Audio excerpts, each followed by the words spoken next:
Zoom audience, I'm gonna move out of this little spot here and go to the podium right now. And I'll be back. Anyways, welcome to the Portland Chapter Gathering of Reasons to Believe. This is April 22nd, 2023.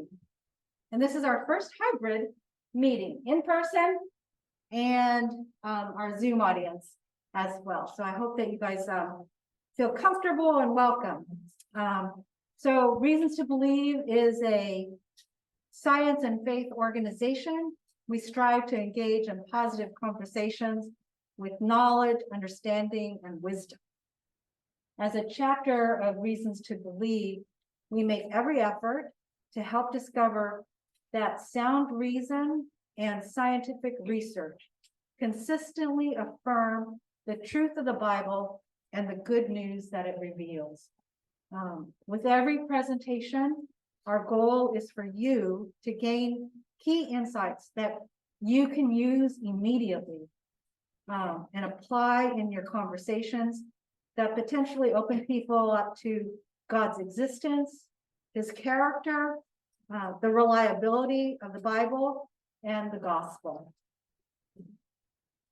Just a short announcement, we're due to the Memorial Day weekend, our May gathering will be the third Saturday instead of the fourth, and that'll be May 20th. Kirby Hansen from the San Jose chapter, he's the president there, will present on the miraculous nuclear core complex. Now for the reason that we're here. First, thank you so much to Park Place Church and Pastor Joshua Shelton for graciously hosting our in-person gathering. Second, I am honored, I'm honored to introduce our guest speaker, Joseph Shelton. And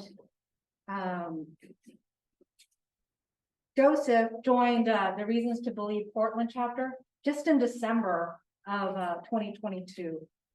Since then, he's already played a key role at our events, huge events, Resonate, and Park Place's God Revealed event in February. And he's also been accepted as an associate scholar of the Reasons to Believe scholar community. So this is pretty amazing. So thank you so much for your commitment to Reasons to Believe and to our Portland chapter. Really appreciate it. At Multnomah University, Joseph got a dual Bachelor of Science degrees in theology and history. He has a master's in theological studies, and he's currently pursuing his PhD in the philosophy of religion at Southern Evangelical Seminary and Bible College. He's also professor of religion at Clackamas Community College. Joseph Shelton, welcome, and thank you for joining us. Thank you. Thank you, Belinda. Well, I am super excited to be here for everybody that's present, but also on Zoom. So if I look at here, I'm looking at the Zoom audience right here, so just be aware. And whenever we're talking about anything in this presentation, if you have a question, please, I'm a teacher, raise your hand on Zoom, raise your hand. Belinda can let me know, somebody in the audience can let me know. If you have a question here in person, let me know. Whatever it is, just ask it. If I don't get through the entire presentation, I don't get through the whole presentation. That's kind of my motto when it comes to as a teacher. I want to answer your questions. So don't ever feel afraid to ask anything at all. Now, the presentation that I'm going to be giving this morning is resonating with the gospel between generations. Now, I wanted to have this conversation because the audiences and engagements I have are very diverse. I teach at a community college, which means that I'm dealing with many younger people. Those that are typically, they can be in 16, 17, 18, 19, 20-year-olds. And then when most of the presentations I ever give for churches or religious events, I'm usually interacting with people who are probably in their 50s, 60s, 70s, 80s, and sometimes in their 90s. And I'm in my 30s. And so I see a very diverse perspective on how people kind of look at the gospel, our culture. And my idea is to try for today, help you understand what's going on out there in regards to the generations, older generations, younger generations. But to do that, I also have to present a little bit about who I am, so you have a clear picture of why I'm saying what I am saying. So Belinda already went over a little bit about who I am, but I really want to make sure you understand, as somebody who's a associate scholar for Reasons to Believe, what this means is that I am part of Reasons to Believe in regards to looking and helping out in any way I can, such as this presentation right now for this chapter in Portland. But also it's my, also, sorry, I have a little typo here on my screen that's going to pop up in a second. But my hope is also for you to understand that as somebody who's doing this, I'm still learning. I'm a learner. I never want to stop learning. That's also why, well, I guess I'll mention it now. I'll come back to my next point. I'm a PhD student in philosophy of religion for Southern Evangelical Seminary. I absolutely love that. This is my second year of my PhD, and it has grown me so much to come to realize even some of the fundamental Christian beliefs that I have, where it's coming from, which helps me as a religion instructor or professor at Clackamas Community College. I can then apply the things that I'm learning at the college, that is where I get my PhD, and then bring it to my own students to help them understand why they believe what they believe. And most of the time I've discovered it's because they don't know their worldview. And unfortunately, I have come across Christians who don't even know their worldview. It is really sad that I've actually met Christians in my classroom who claim to be believers, but when I tell them and teach them about the doctrine of the Trinity, Father, Son, and Holy Spirit being, one God, I have students who actually are saying to me, wait, Jesus is God? And yet they went to a church. How can it be that somebody can go through church for at least 18 years of their life, or at least 10, whatever it might be, and yet they not understand that Jesus is God? It's a very unfortunate common thing I see. So my hope is to try to teach in whatever capacity I can. So for example, some of the classes that I teach at Clackamas Community College, so you have a better picture of what I teach and do.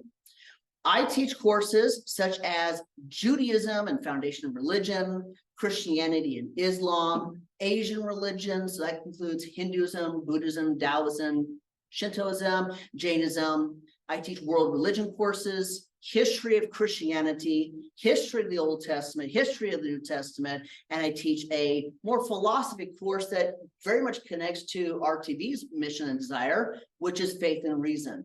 How do we bring our rational beliefs, our science beliefs into an environment that sometimes is very hostile? And I get that opportunity. It's a challenge, by all means.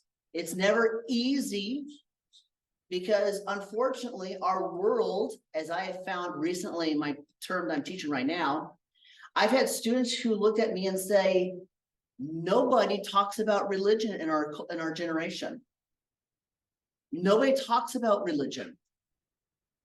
A common question I'm going to present later on in this presentation is, I ask my students, I say, your generation, how do they describe religion? How do they respond to religion? And this term, I had a blank stare from my students. They looked at me and they said, nobody talks about religion. So how are you as Christians are going to present the gospel to a group of people, younger people, who are going to look at you and say, I don't even know what you're trying to tell me. I don't even know what religion is. I've had students, unfortunately, who have actually came into my classroom, who have actually truly had no idea what to do with the word God. because they never used it, other than probably heard it's being used as a swear word.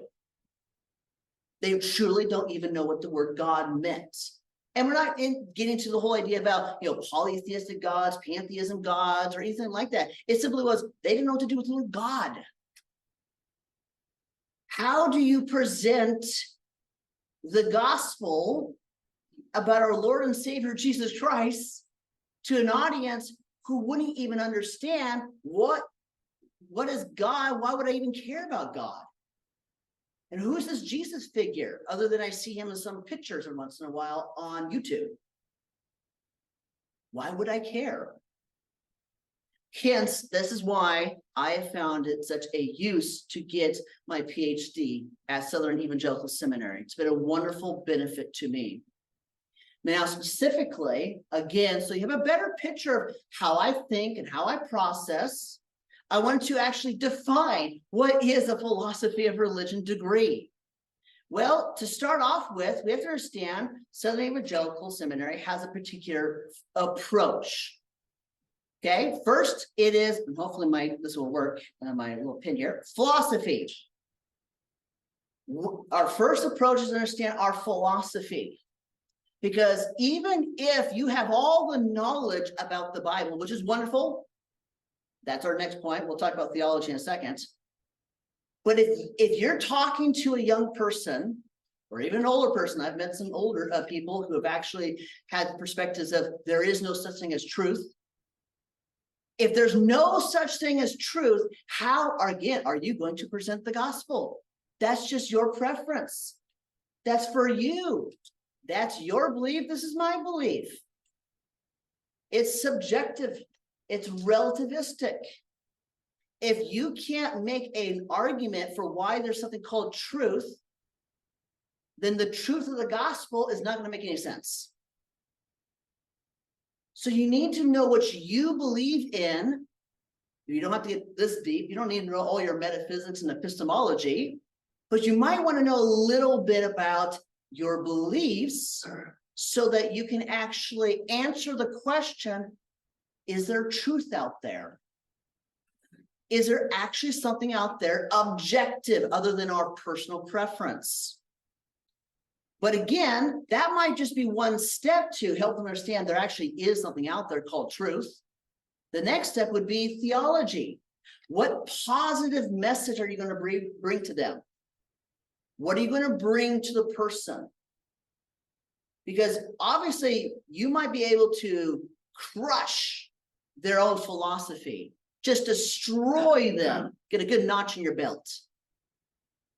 But if you don't give them then the gospel, the theology, then all you did is killed somebody and walked away. You never gave them the gospel, the life, the meaning of truth.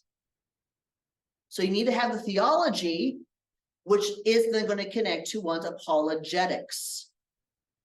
Apologetics is just making a defense for why you believe in what you believe. And that's the key part of one reason why I went to Southern Evangelical Seminary is because they came from an apologetic-centered mind.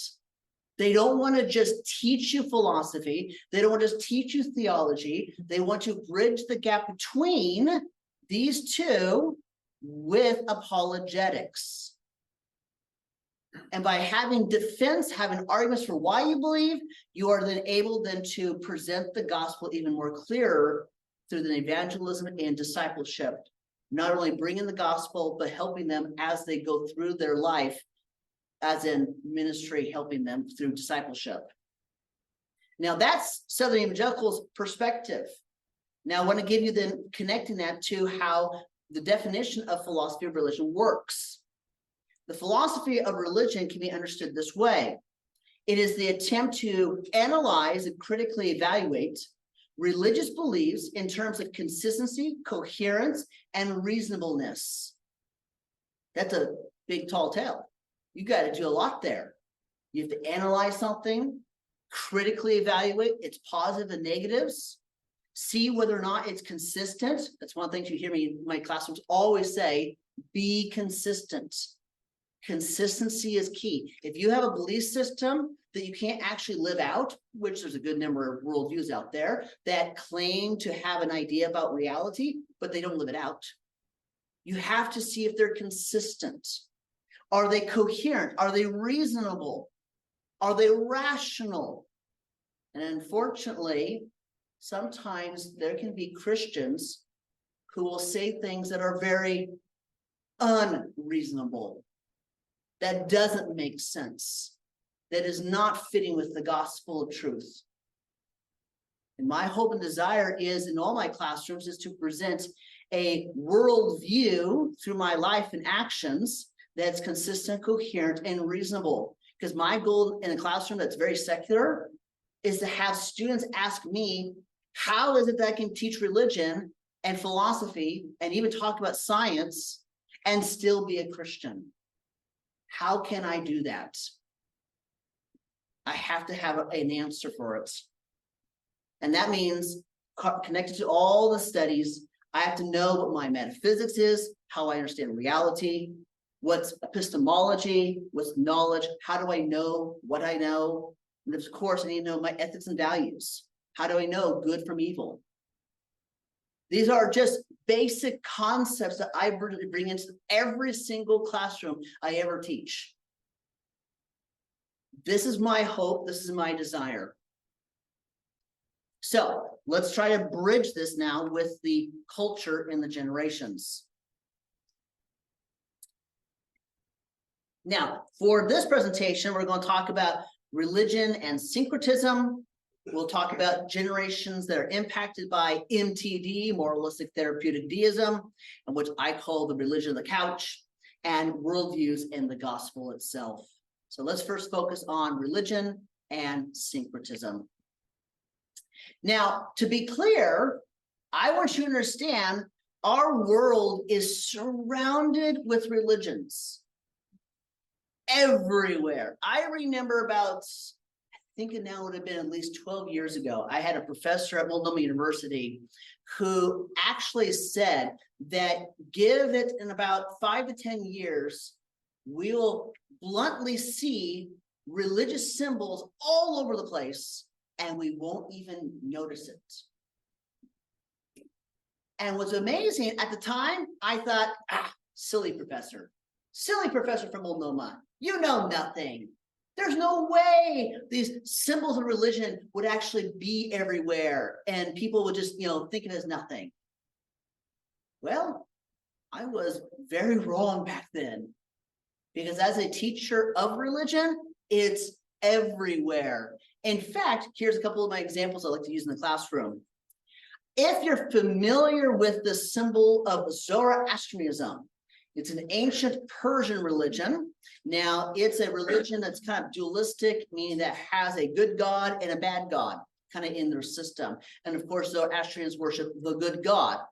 Now, this symbol has morphed over the years, and it now actually is all over the highway. It's all over the highway, and probably most of us never even think about it and say, hey, this is a Zoroastrian.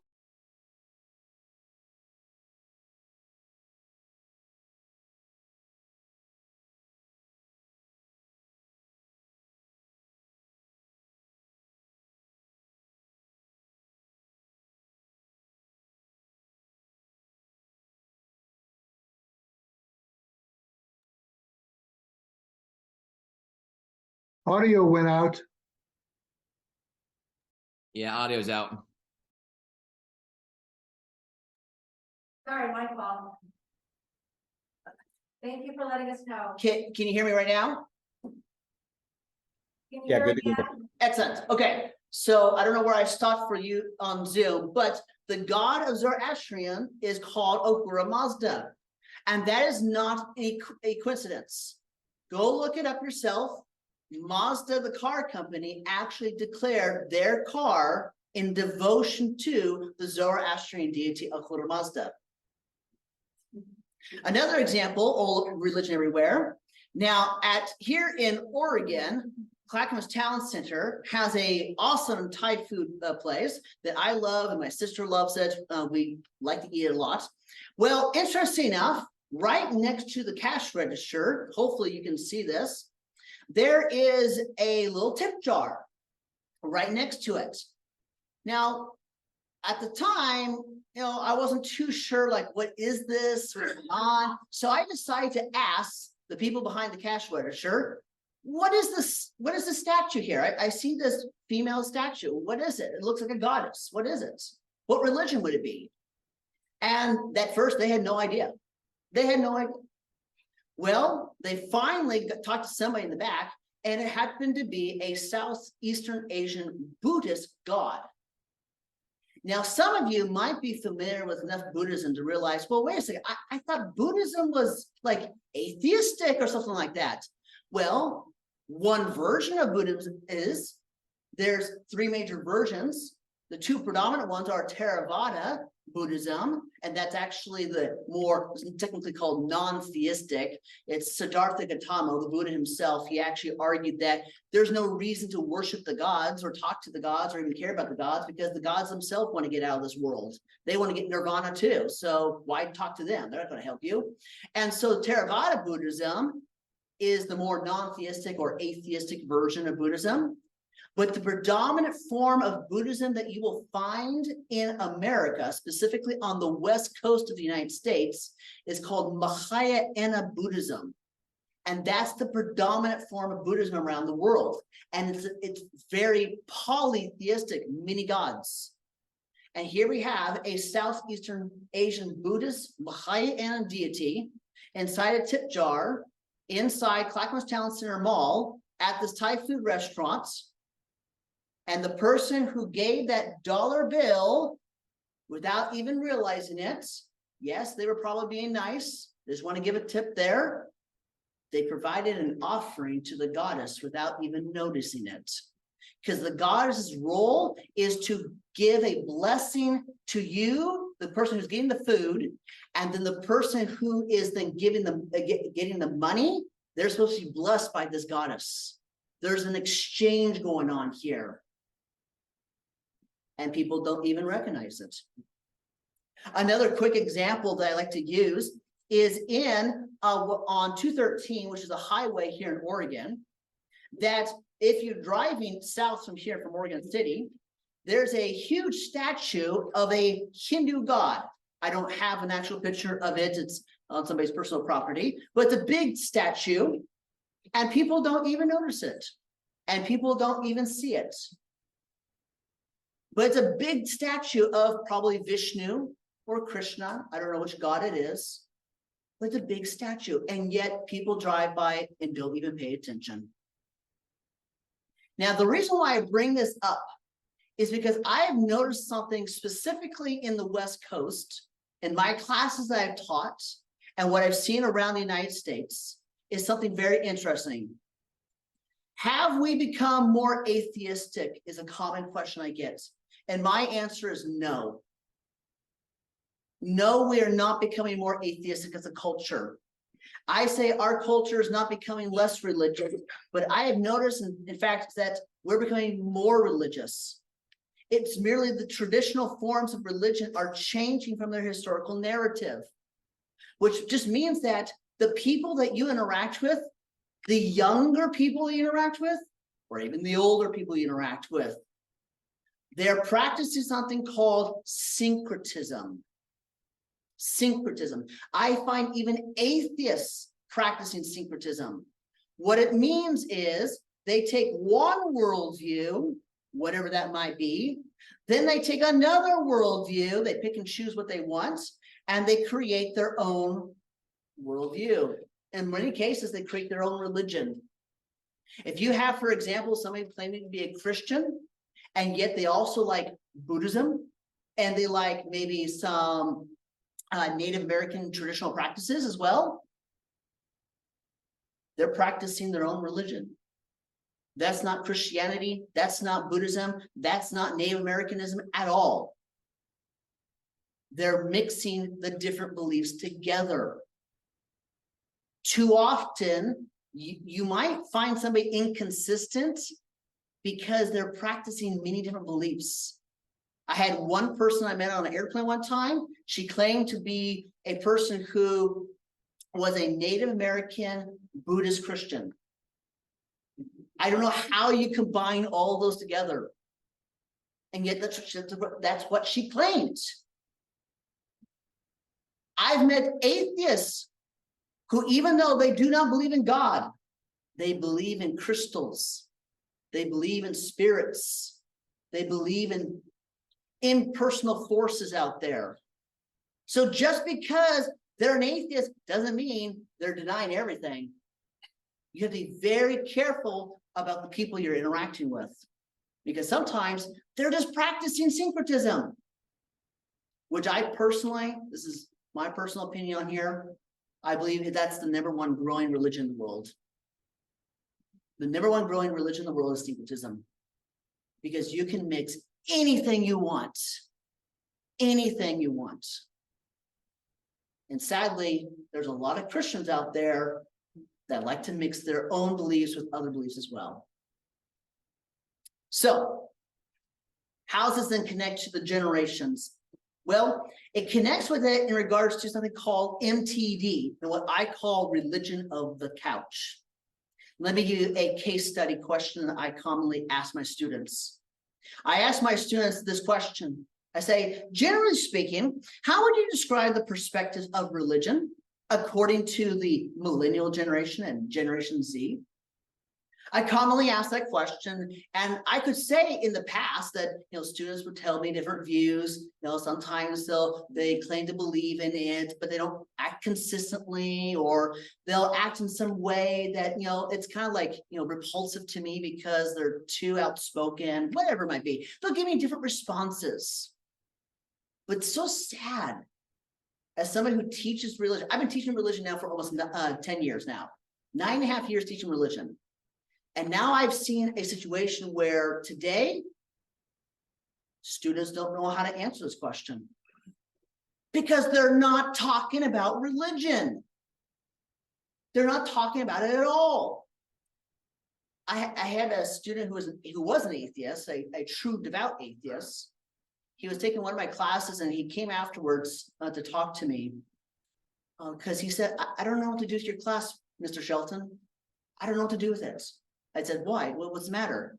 He said, well, you're asking me to talk about religion, and I don't know how to talk about religion, because in high school for 4 years, I've been told to talk about, there's 2 things I'm not supposed to talk about: politics and religion.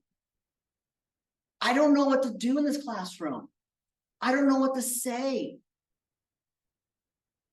And the neatest thing for me as a teacher, I've noticed, is that after my students get to take my class, especially my atheist students, they actually like my classes. They actually start saying even though they don't believe in religion, they respect people that have religion. And they wish they had a religious belief too. They just don't believe in God. And another thing that's very interesting is that as somebody who then watches this from the sideline, somebody who's trying to help my students understand religion, all I can do is ask the Lord that maybe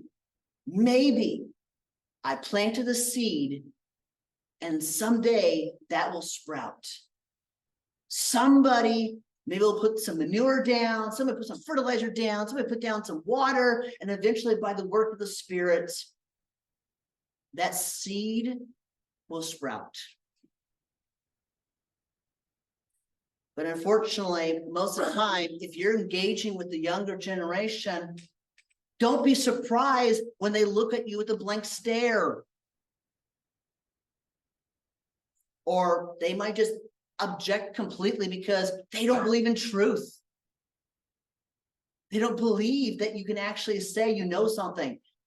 A common saying I say is this: if you want to be heretical in our modern day culture, claim that you actually know something and believe something.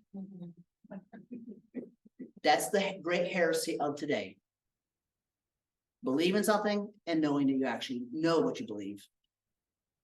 So commonly, the generations that I am dealing with and interacting with specifically are typically going to be, sometimes I'll have some generation X, I'll have some generation Y most of the time, and more recently I'm having more generation Z. There is another generation that's popping up known as Generation Alpha. There's a debate. You notice I have a bunch of asterisk marks there for starting with Generation Z going down to Alpha. Well, it's because scholars differ on when these generations start and end. So sometimes I've heard people say Alpha generation began back in 2010, but some say it's actually 2020. So it's a very interesting situation. But typically, when I deal with students, I'm interacting with these three right here. These are the common ones right here. Every once in a while, I might have somebody from even the mature generation, or sometimes the baby boomers, but most of the time, my students are going to be the younger set. Therefore, I have found that this younger set of students are impacted by something called Moralistic Therapeutic Deism. All right, that's not my saying. It's very familiar with studies by Christian Smith, for example. He's actually a Christian sociologist who actually made this argument, did a big study in early 2005, I believe, when the book came out. But he did a big study, and this is the common things he found in the generation. But he knows that it's not just for religious people. You can find atheists who are just like this, who practice MTD. Now, the reason why I even know about MTD is because I actually wrote a paper for my second master's. I wrote a paper on Pelagius in America, Rise of Self-Help Moralistic Therapeutic Deism. So if you're familiar with church history, St. Augustine of Hippo fought a man named Pelagius from Britain, and they had a big conversation about, free will, all that kind of fun stuff. And in it, I noticed certain patterns that Pelagius, even though he wasn't per se practicing MTD, he definitely set the groundwork for later generations to focus on his worldview that pretty much denied many of the Augustinian ideas of God's grace, the way that we understand it. And therefore, I noticed that in American culture, we are deeply entrenched in this idea of self-help. Pick yourself up by your bootstrap. Now, normally that might be fine in regards to just living your everyday life, but they also refer to it in regards to religion. You have to save yourself. You are the only one. Sounds very Buddhist to me, but that's pretty much what it is. Now, commonly, I have heard in the classroom, people will say, religion is a crutch. When I first started teaching 10 years ago, I hated that statement. I hated it. I thought, that's not what religion is. Religion is not a crutch. Once again, I was wrong. Not that religion is a crutch, but most people that practice religion treat it as a crutch. They treat it as a crutch because they truly do not know what they believe in. Therefore, they use the crutch as the only support. This is why I call it the religion of the couch. Now, commonly in the classroom, I will ask students right this very moment, did you at all, normally at this point about an hour and a half into my lecture, I ask my students, I say, have you thought about your couch at all during this entire time that I've been talking? Generally, most students will say no. Every once in a while, I have that one student who says, actually, I did. I actually was thinking about my couch because I wanted to go take a nap. Okay, great, we're going to take a nap. But most of the time, you're not thinking about your couch. Because what's the purpose and function of a couch? Most people don't think about their couch unless they want it or need it for something. I want to be entertained. I want to watch TV. I want to read a book. I want to rest. I want to take a nap. I got hurt. I need to put my leg up. Whatever it might be. You don't look at the couch and say, this is an essential element to my life. The couch. We don't do that. That's religion for most people today. Religion's like a couch. You don't think about it until you want it or need it. And sadly, I've discovered over my years that the religion of the couch is not only for the younger generation. I'm now starting to find some older people that are doing this. Not many, but I'm starting to find it. So what exactly then is the religion of the couch connected to MTD? Well, it's because MTD, moralistic, we deal with here, morals only exist to benefit society. The only reason why you are not going down to the bank with a gun, robbing it, is not because you actually think that stealing is wrong. It's that you just don't want to pay the consequence of going to jail.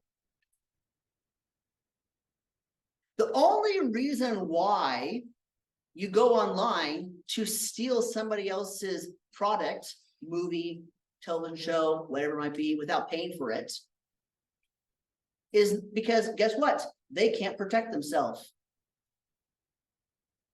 What's really sad is I have found the case where if I would leave my laptop at the college somewhere, just leave it for 5 minutes. And if I have to come back and find it gone, it is not the person who took my laptop's fault. It's my fault. Because it's my responsibility to protect my property. It is not wrong of the person to take my laptop, to steal it. It's only wrong if they get caught. Morality, unfortunately, for many of my students, has become merely a social construct. It's only there to help you when you want it.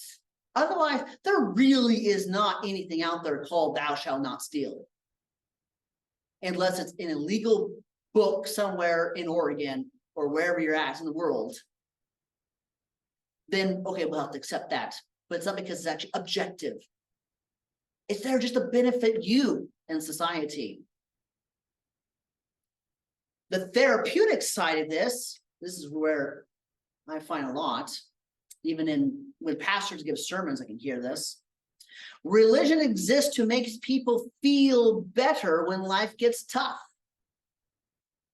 In this situation, religion is just there to pat you on the back, to be that emotional, psychological support. It's not really real. It's not actually true. It's beneficial. That religion works for you. And if that religion works for you, that's truth for you. As an example, I had a student in my classroom who he was a junior high youth pastor, and he heard me talk about this therapeutic side. And he says, wait. I have a story for you, Mr. Shelton, because I think I just had a student who did that the last couple of years. There was a student of his that never went to church, didn't really believe anything, but never went to church. But his family was going through a divorce. And so he was really emotionally not knowing what to do. So he goes to church and he gets help. 6 months later, things start calming down at home. All of a sudden, guess what happened to that young boy in junior high? Poof, he disappeared because things have calmed down. He no longer needs the couch. He never needs a religion. But about a year later, some other emotional crisis happened. And guess what? That young man came back to the church, but only because there was an emotional problem. There was a situation that happened. that young man did not believe in Christianity. He only believed in what he needed at the time.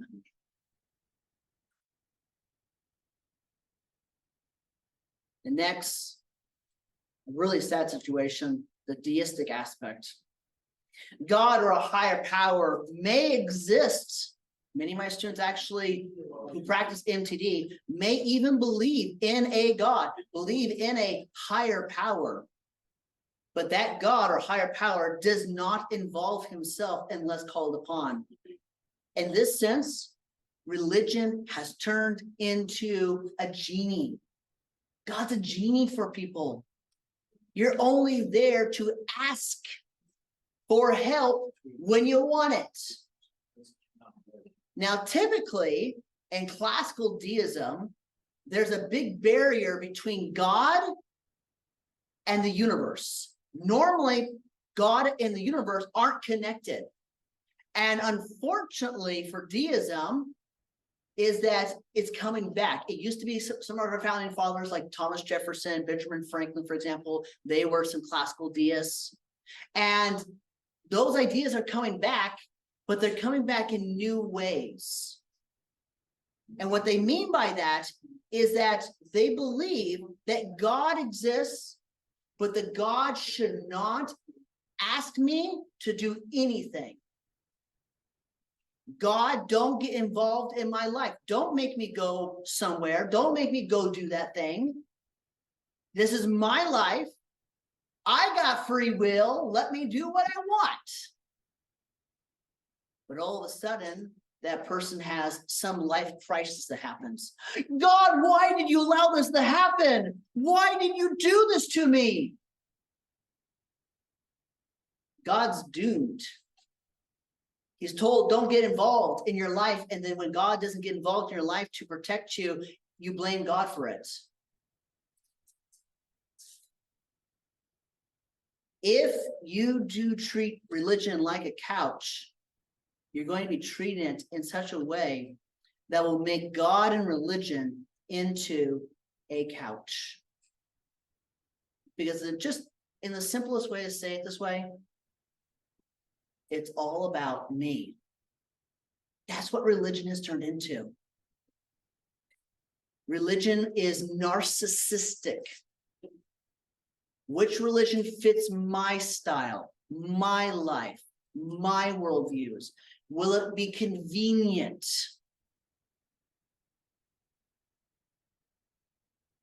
The generations are impacted by this. But just so you know, it's not all of a sudden like the religion of the couch or MTD just popped out of nowhere. In Christian Smith's study, he discovered that it actually came from the previous generations, silent generation and even the boomers generation. It's only generation X and Y that started saying, well, when we go to church, I see a different side of my parents. They seem to be all nice. But when we get home, all of a sudden, it's like they are mean and cruel, not showing Christ's love. So do I really need to actually go to church when my parents obviously are not showing me that it actually does anything? See, the millennials and Generation Z are merely saying, we're going to be consistent where our parents were inconsistent. Our parents tried to be religious and live their double life. We're just going to get rid of the double life and we're just going to be consistently what we are. Don't believe in truth. Don't believe in any reality that's actually true.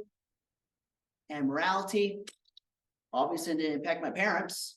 So I'm going to make morality what I want it to be.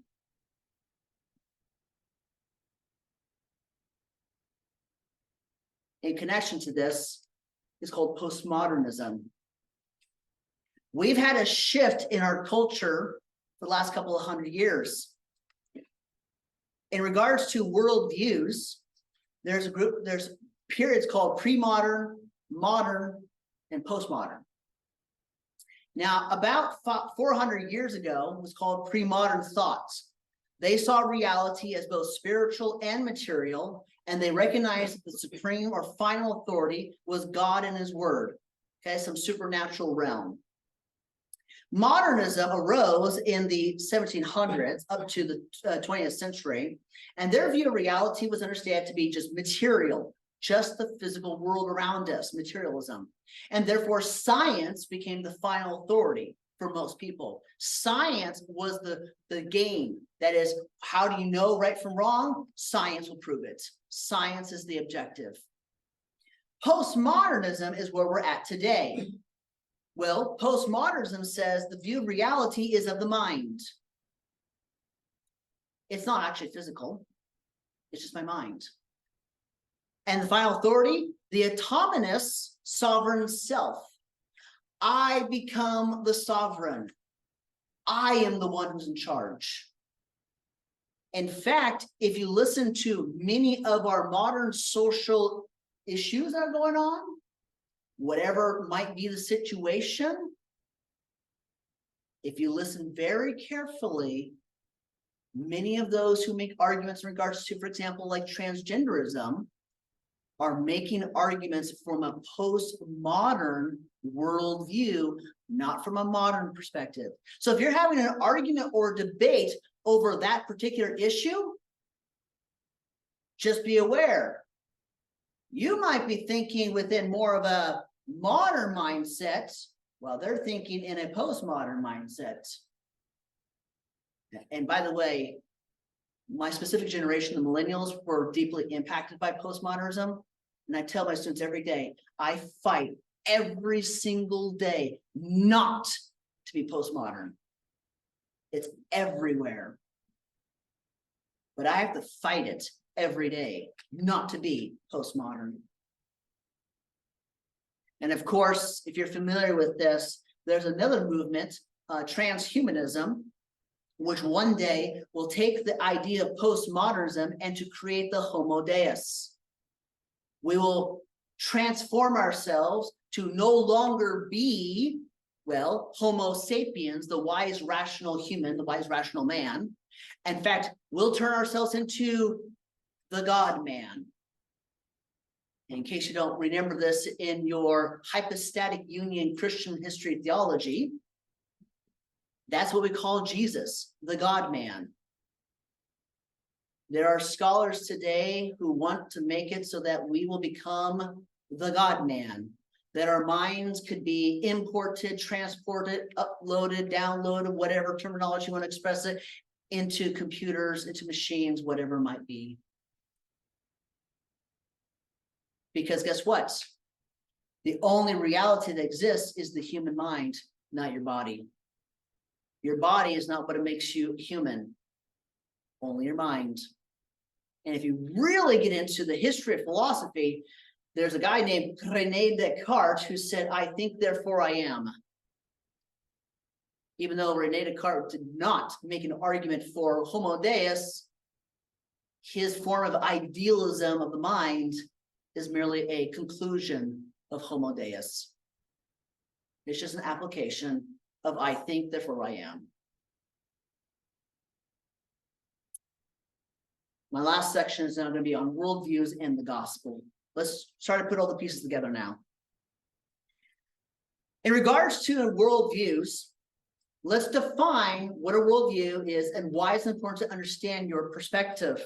I have talked about this before in all of my classes, but it's a book that I recommend if you want to give it to a young person or even an older person. What's Your Worldview by James Anderson. It is an excellent book. It's a pick your own adventure. You get to find where you're at.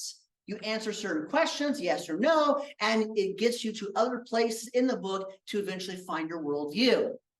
I had a student one time that him and his wife decided to do this. His wife was not in the class, so he took the questionnaire. He did it. He found one worldview, gave it to his wife, and she came up with a different worldview. And he told me and the rest of the class, I now understand why me and my wife get into fights all the time. We literally have two different worldviews on how we see things. We had no idea that we had two different worldviews. You don't know somebody's worldview if you don't know your own worldview. It's going to be really hard to understand different perspectives. James Anderson says, your worldview shapes and informs your experience of the world around you. Like a pair of spectacles with colored lenses, it affects what you see and how you see it. Depending on the color of the lens, you see some things more easily, while other things are de-emphasized or distorted. In some cases, you don't see things at all. I ask my students all the time, please let me know if I have a blind spot. Let me know if I have a blind spot. Correct me. And you know what? They do correct me. They do point out my blind spots because I want to learn. Because guess what? If there's a blind spot, I'm blind to it. Correct me if I'm wrong. Anderson also says, your worldview is concerned with what you believe, and what you believe influences how you behave.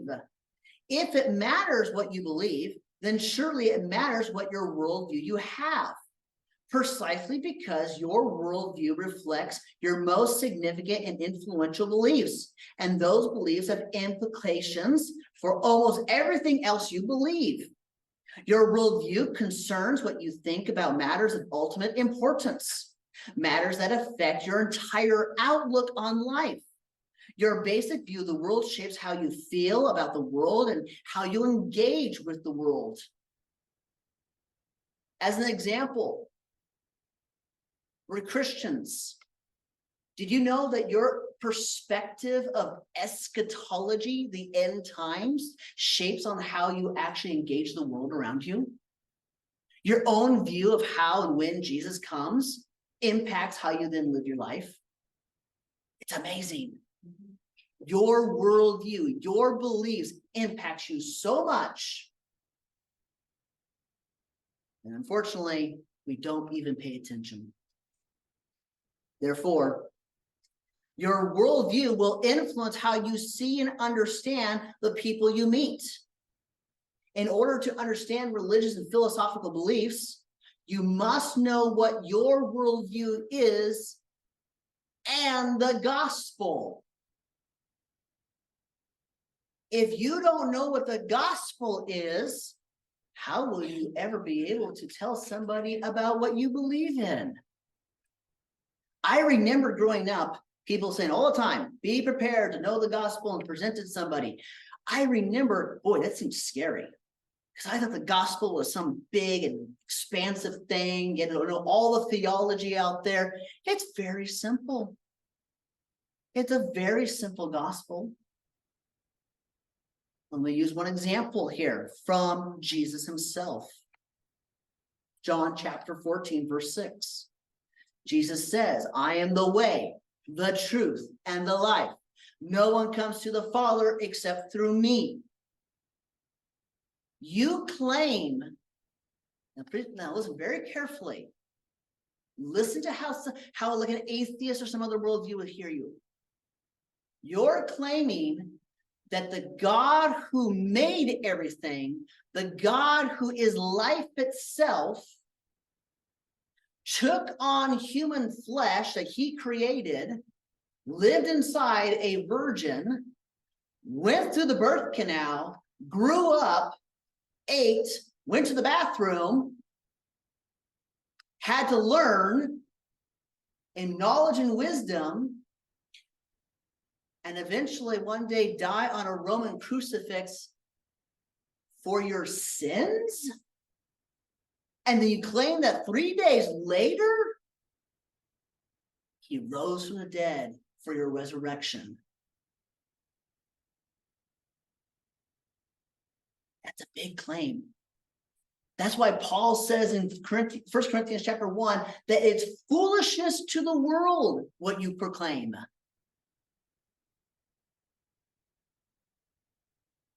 The gospel is powerful, and yet it's also foolish to those that hear it. And before you start thinking, well, then I don't want to present the gospel if it's foolish, remember this. something I heard a professor one time say. This is the only time in all of eternity you'll be surrounded by unbelievers.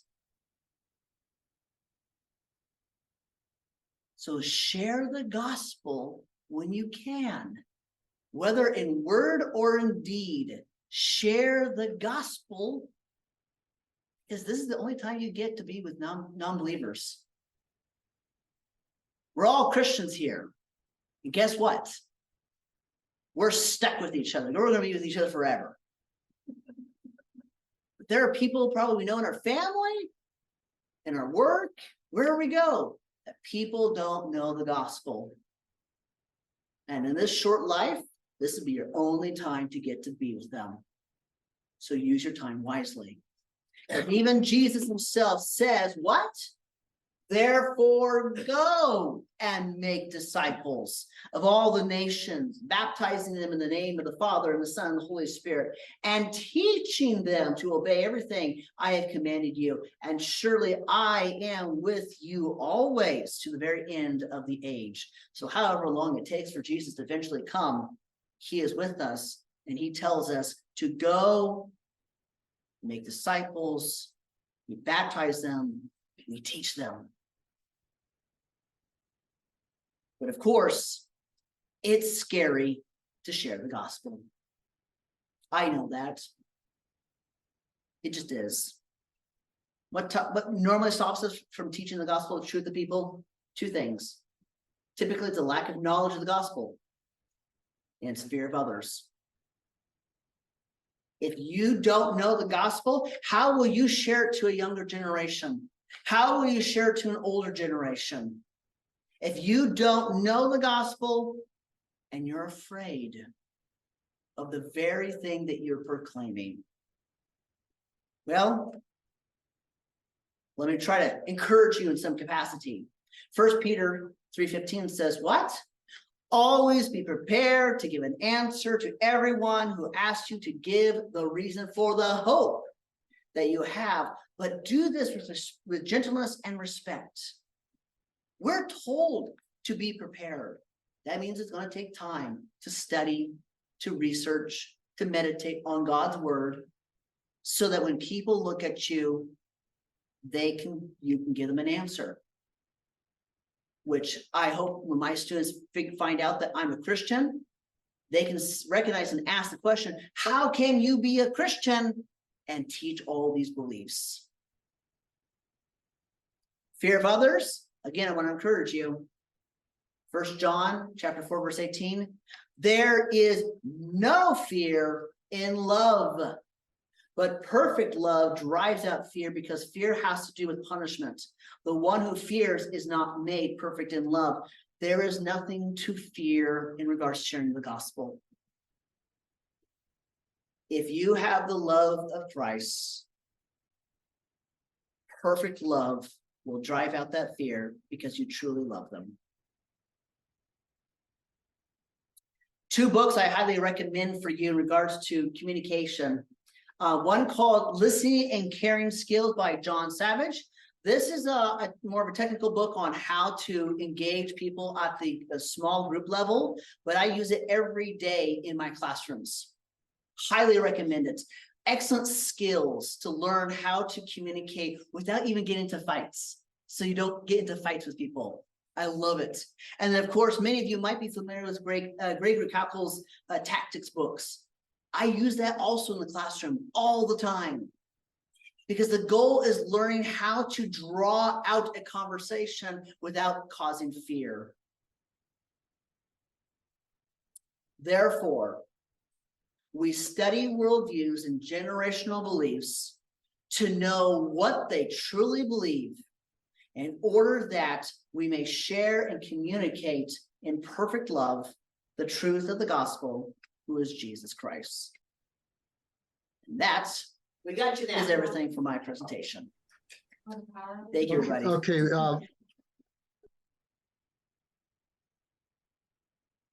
Linda, do you want me to stop the share then? Yes, that would be great. All right. So, Thank you. Thank you. Thank you so Thank much. you. Okay, so we are recording the interactive Q and Okay, A. well, And first, for our- thanks for a very good, informative lecture. Really enjoyed it. In your definition of philosophy of religion, it seems to me it might be very helpful to add the word complete to it, because many of these worldviews are incomplete and people don't realize it. It seems to me that's a useful tool in these kind of conversations. Oh, I agree, 110% right. But actually, one of the things that I do with my students, one of my classes called Faith and Reason, they actually have to argue for their worldview and be consistent. So the idea of completeness is what I'm looking for. I actually want my students to try to completely give an answer for why they believe in what they believe in. So on a practical level, I that's what I do, but definitionally speaking, I probably should add the word complete. Yeah. Is your essay, your master's thesis essay on Pegasus in America, is that available? I looked online and I couldn't find it, so I wondered if It's connected to Multnomah University, should be in their library in Portland, Oregon. So I'm not quite sure how they give out those master's thesis papers, so I'm not sure how they do that. So What's the name of it? Go ahead. What's the name of the school again? Multnomah University, Portland, Oregon. Multnomah University. It should be in their library somewhere. I'm not sure how it works, but it's in their library. Okay, thank you very much. No, thank you, Ray. And then I think I saw David had a question. Yes, thank you so much. Joseph, I'm sorry, I came in a little bit late, but I heard Okay. the main bulk of it. I have a question regarding this new generation, and I want to ask you about your observation about it. I think when you talk about a worldview and even our gospel, the way we view gospel and God could be affected by our worldview. And one of the thing that I observe among younger generation is you heard of emerging church, right? Emerging church. Yep. That happened 20 years ago. Yeah. They have fizzled. But however, emerging church now has pretty much become progressive Christianity.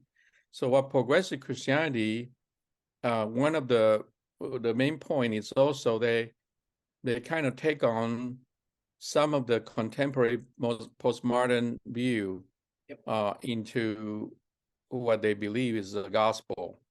And so when they start to think about it, what is the gospel, they would tend to quote, for example, I'm just going to read it here for you. Luke chapter 4, verses 17, verses 18. When Jesus started his public ministry, and he went on a synagogue in Galilee and says, "The Spirit of the Lord is upon me, because he anointed me to preach the gospel to the poor. He has sent me to proclaim release to the captives and recovery of the sight to the blind, to set free those who are oppressed, to proclaim the favorable year of the Lord." So they would take that and say, you see, this is the gospel of Jesus Christ. It's about doing social justice. So this become the gospel. If we go back to Romans and Ephesians and all those letters, which Paul says the gospel, it's about believing Jesus Christ by faith alone, and went on to explain a lot. But for some people, it has become, the gospel is also doing social justice. Very, very common among young people. Did you observe that? Have I observed like forms of social justice, progressive Christianity? Yes. Oh, yes. Okay. Lots, tons. And in most of those cases in the classroom, what I try to do because I do get them for at least 10 weeks in the classroom. My goal is not to just go after them right away by approaching or even attacking their worldview on the gospel there. But one of the tactics I use that comes from Tactics, that book from Greg Cackle, is areas where you can agree with somebody and then disagree. Because there actually is a biblical standard of a biblical social justice. But there's also the modern version of social justice. So my approach is going to be I agree, we are to take care of the poor. We are to take care of the people in prison. We are to take care of the people that are in need, those who are widows and all that stuff. But my goal is to bridge the gap by then pointing back to actual examples of the Old Testament prophets. Now, this quote's actually coming from Isaiah 61 that you just read that Jesus quotes. So how would a Old Testament prophet where Jesus is applying it to his own ministry, and how do we see then the early Christians applying it to their own ministry after Jesus' resurrection and ascends? Those are going to be the ways that I will make the person understand this is what it looks like to actually take care. We're not actually dealing with the modern approach to social justice, because the modern approach is actually not biblical. It's actually more of a social ideology. I'm trying to remember the name of the book I read. He called it Ideological Social Justice. I'm blanking out the name of the book. I can try to find it.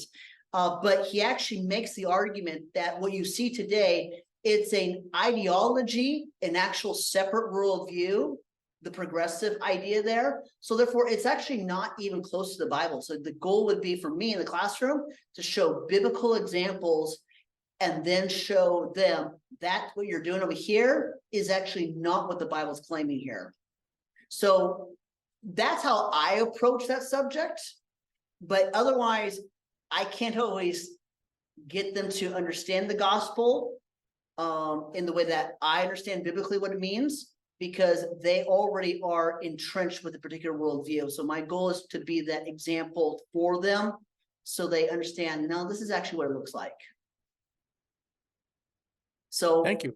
I've seen it definitely. And real quickly, while somebody else asked me a question, I'll see if I can find that book on social justice that I've read. So the one that's social justice A and social justice B, where it talks about the two. Yes? Do you know the title? Why social justice is not biblical justice? Yes. I can't remember who it's by, but Yeah, hold on. Let me see if I can find it real quickly. Oh, yeah, here it is. So it's called Why Social Justice is Not Biblical Justice, an urgent appeal to fellow Christians in a time of social crisis. And this is by Scott David Allen. So Scott David Allen, Why Social Justice is Not Biblical Justice. Highly recommend that book. It was a very good book for me to read, and then I've given it to other people.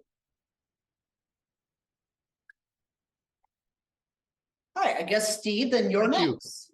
You're welcome, David. Thank you, Joseph, for a very interesting lecture. I really enjoyed it. You know, I was thinking about the point I think that you were making about syncretism, which is that, you know, even if that in fact might be the most popular religion in the world, and maybe that's the point you were making, because I wonder how many Christians, for example, we're believing Christians, but yet we let other beliefs kind of creep in, you know, like we believe in ghosts, or we believe in karma, kind of like what goes around comes around, or we're checking our horoscopes in the morning. You know, I realized how easy it is for those little things to creep in around the edges. Yep. And would you say that syncretism, it's like the most popular religion in the world? It's not Christianity or Islam or any of the others. It's actually that. Yep. So very interesting. No, thank you for that. Actually, one of my favorite things to do at the very beginning of my Asian religion courses is to talk about karma. And the reason why I like talking about karma is because most people, when they talk about karma today, they think karma is something good or bad that I do right now. I will be then impacted by receiving good or bad right now, immediately, later today, a week from now, a month from now, a year from now, it's going to come back at me. Well, that's not karma. That's not Asian philosophical karma. Because what karma actually is that what you do right now, that is the consequences that something, let's just, I use the example in my classroom. What if I get done with this meeting and I get in my car and I start driving down the highway and I get in a car accident? The reason why I got into a car accident is not because I did something good or bad in my present life. It's because in my past life, I did something bad. See, karma is the idea of the past influences today, and how I respond to today will impact my next life. The idea that if something good or bad happens to me right now because I just did something good or bad, I chuckled at somebody, I made somebody trip or fall, and then I also trip and fall, that's actually a Judeo-Christian principle called you reap what you sow. And see, what's interesting is that in Christianity, we actually make the argument that what you do in this lifetime impacts right now, and of course your ultimate destiny. But for karma, it's not about me getting good or bad karma from what I did today, and I'll get it later today or tomorrow or next week. What it is that I'm creating my next life by how I respond to things right now. So karma, this is actually from, I think it's the Bhagavad. The idea is, it's like a caterpillar that's reaching across to touch another leaf. As the caterpillar reaches over to touch the other leaf, the life that the caterpillar has on the leaf that he's coming from is still attached. And therefore, there's this connection between the life, and then based upon how you responded and lived on this leaf will impact how you live on this next leaf over here. So in karma, it's all about your next life and your past life influencing your today. Yeah, we might say sort of the Christian version, the correct version, you might say, of that is you reap what you sow. In other words, there is justice. And justice is definitely a Christian concept. We can filter that concept through, I think. It's the correct interpretation, what you say. And I agree with you in regards to the idea of so many people mixing Christian values with other belief systems. That's what I try to fight against in the classroom. I had a student one time who actually just said point blank, "What's wrong with syncretism? What's wrong with it?" And what my response was, well, that's not then the belief that the person's claiming. I mean, if you claim, for example, to be practicing Christianity and Buddhism and something else, well, as soon as you start mixing other beliefs in, you're not actually practicing Christianity. You're not actually practicing Buddhism. You're not actually practicing whatever else you're adding to this conversation. Because in Christianity, you die once and then judgment happens. There's not this idea of I die and go into another life, and then I die and go to another life, and then die and go to another life, and then die. No, there's none of that. So therefore, you have to reconstruct Christianity in a way that doesn't fit Christianity or the Jewish scriptures of the Old Testament. So yeah, I think, thank you, Steve. Hey, Joseph, that is so true. If you look at different cultures, and if you went to live in Asia, you see the Japan culture, Japanese culture, India, or Southeast Asia. They don't care about the homeless people. They don't care about people who are like poor. You know, there's no such thing as social program and people just walk by, charity, nothing like that. Because the way worldview works over there is, oh, he deserved it. He committed something last life, so he deserved it. That is so interesting to me. I kind of observe that. No, Steve, David, that's actually right, because as an illustration here, Hinduism in India, it would actually be wrong of you to go to India and help the poor get out of their poor situation. Because if you do, all you're doing is perpetuating their existence of living in bad karma. Because it's their job to live in this bad state so that in their next life, they can have a better state. So it actually is immoral, to use that idea, immoral, bad karma, to actually help somebody get out of bad situations. So as Christians, we're like, that doesn't make sense. You help the person get out of a poor situation. You don't want them living on the streets. We don't want them living like that. We want to help them. We want to take care of them. But to them, by helping or taking care of them, all you're doing is perpetuating their bad karma state. You're not helping them. Which is why you don't help those that live on the lowest scale, the untouchables, when it comes to karma.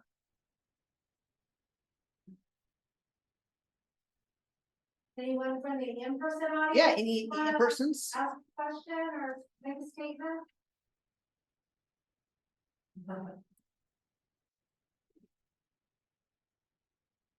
Trying to formulate, I guess, the question. I have two daughters in college. They came up through Christian churches. The thing that they complain about, and they're still believers now, even in college, thankfully. But the thing they complain about is that our modern churches don't talk about the issues they're interested in. Sure. So you talked a little bit about having no exposure to religion or even understanding the category. The young people that are in churches now feel like that we're not talking about the things in our culture that they're so interested in. Identity, the culture's going to look inside, and that they define their own identity, and that the church does not seem to be giving them the message that their identity is in Christ and outside of it. So anyway, if you could comment on that. Sure. So generally speaking, Can you repeat? yeah.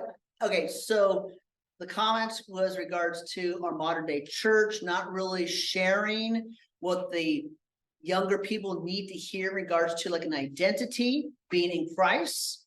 So my response to that kind of idea would be, my brother's the pastor here at this church. And he used to be a youth pastor for many years. Was it 20 some years? 20 some years, youth pastor. And I used to tell him all the time, I get to see the product of the church through my classrooms. And on a general level, I can say the church is getting about a D, maybe a D plus, maybe if I'm generous. Because the majority of time when I have students that come into my classroom that even claim to be Christians, they got no clue.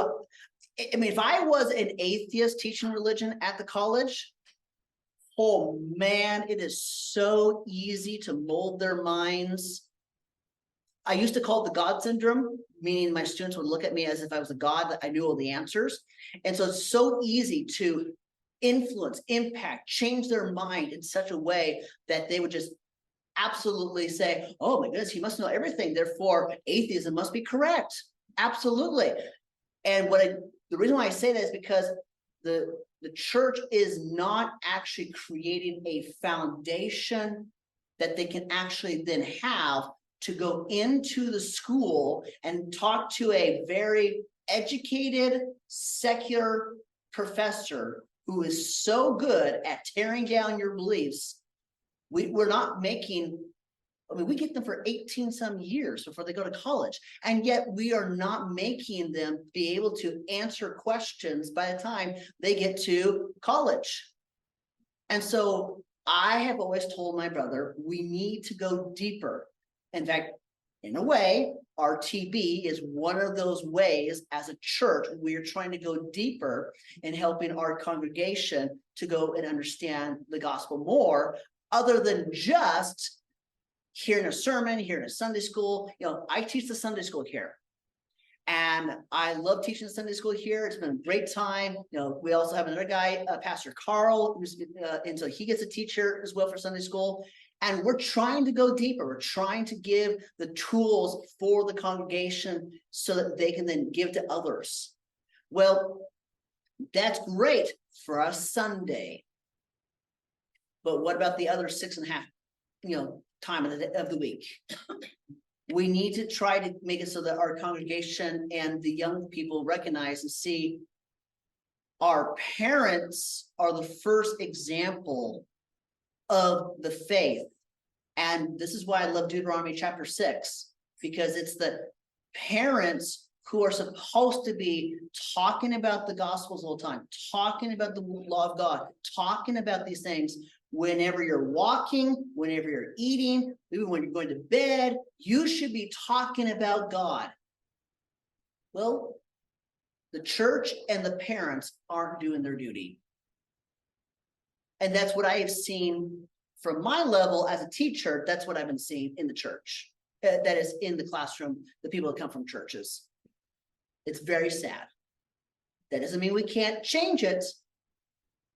It's just very rare to have a student who actually knows what they believe in. It's very rare. I have one student right now who actually does know what he believes in, and he could probably almost teach my class. He knows quite a bit. But though that's so rare. So rare. Yes.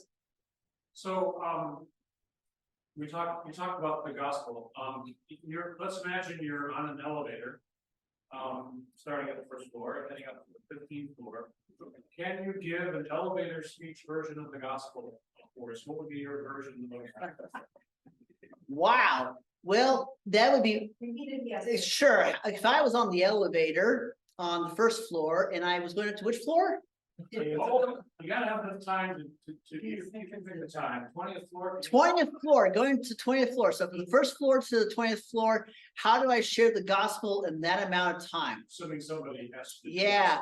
Well, that'd be the first thing is in the way that I have dealt with those type of situations is I don't normally just randomly go up to somebody and present the gospel. I usually try to have some bridge there first to even start the conversation. But if I was actually starting this conversation, I would begin by doing a tactic that I use for all my students. And it requires only 3 questions. Now, but that's 3 questions for the classroom. But I don't know if that's going to be 3 questions for an elevator room. So in the classroom, I have 3 questions that I typically ask to get to know somebody. I ask them, so how much longer do you have at the college? Kind of asking like how much time you have left in prison. The idea is I'm trying to ask them, how much time are you going to be here? And they say, well, I just started, so about 1.5 years, maybe 2 years. Great. What are you planning on doing right afterwards? Well, I'm thinking I'm going to go to OSU and I'm going to do an engineering degree. Wow, an engineering degree? What inspired you to do that? And that right there gives me the hook, because they will typically give me a story of their personal life. No, it has to be long, it doesn't be great. It typically is like, my grandpa, used to be an engineer, he inspired me, my dad, my mom, whatever it is, something there that's personal. And I use that personal hook to then bridge the gap. And however the conversation goes, it's just tactics, the book Tactics. I bridge that then by talking to them about then the faith or whatever it is. I listen very carefully. I can pick something up and draw it out. And then I can actually all of a sudden, question 4, I can get into some religious topic. And by that point, I can actually have them talking to me about religion, and they never felt that I just brought it out spontaneously. Because I let them direct the conversation and I just ask the question, and I can do it so easily. It takes time. It's practice. It takes lots of practice. This is not something you just pick up oh, got it. No, it takes practice. So if I was on an elevator, I would probably asking if based upon how they're dressed, do they have luggage with them? Do they have something with them? I will try to draw something out of them of why they're present. What are they hoping to do today while they're in the building? And I may even ask a question about what got them to be in this occupation. And generally, it's that moment that they'll share a personal element. I had a student one time, I did the tactic, and within 3 questions, he started telling me his entire life story. Believe it or not, my generation and younger, we are begging you, don't tell me what you believe in. Just please show me you care about me. And then I'll listen to you. If you just say, do you know the Lord Jesus Christ? Where'd that come from? You know, where'd that come from? No, they want to first hear that you actually care about them. Then they'll listen to you. But you have to let them know you actually care. I don't think you've answered the question. Sure. Let's imagine, maybe I didn't state it right. Let's imagine that you had prior interaction and you're at Okay. the point with that person where they're basically asking you, please explain to me Oh, sure. quickly, succinctly, what is the gospel? Beautiful. And that you've already had this prior, which is a valid point. Sure. You have to have this prior. I was picturing somebody, I had no idea who it was. Yeah, right. I probably, that's my fault. But you have this prior interaction and you're at the point where they're really asking you, Excellent. what is the gospel? Love it. In a succinct, direct way. What's your answer? Actually, there's a youth camp that I'm a part of. They go each summer, and we're required to have a very short answer of what the gospel is in 4 steps, so that our junior hires that we're engaging with, that we can actually give them this answer. So I kind of already gave it to you in my lecture, but I'll say it again. Here's the answer that I give. They're asking me, what is the gospel? Here it is. The gospel is that the God who made everything so perfectly that he gave humanity the opportunity to live in fellowship with him, but we didn't like it. We didn't want to be with you. And thus we sinned. But sin requires death and separation from God. So the very God that we separate from, he came to earth. He lived a human life. He lived it without sin. And then just absolutely unselfishly, he took my sin, my guilt, what I deserve for death and my punishment. He took it on the cross.